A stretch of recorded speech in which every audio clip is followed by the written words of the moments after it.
Welcome to Sweet Life Beat Life. We hope this video helps. In this video, I will explain how to play Call of Duty with a joystick. First, ensure your joystick is properly connected to your gaming platform, whether it's a PC or console. Many joysticks are plug-and-play, but some might require a quick driver installation from the manufacturer's website. Once connected, launch Call of Duty and navigate to the game's settings menu. This is where we'll begin the crucial process of configuring your controls for optimal gameplay. Now, let's get into the core controls. Your main joystick axis should be dedicated to character movement, allowing for fluid forward, backward, and strafing actions. For precise aiming and camera adjustments, utilize a secondary stick or a hat switch, which offers 8-way directional input.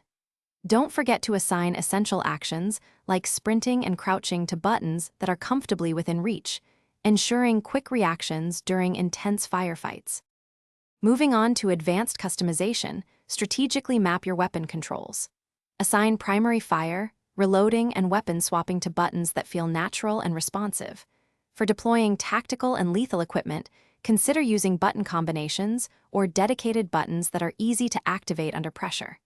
Crucially, spend time fine-tuning your sensitivity settings for both movement and aiming.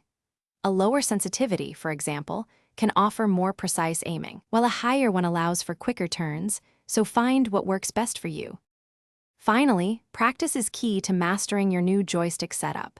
Head into the game's training modes or set up private matches to get comfortable with your customized controls without the pressure of live combat.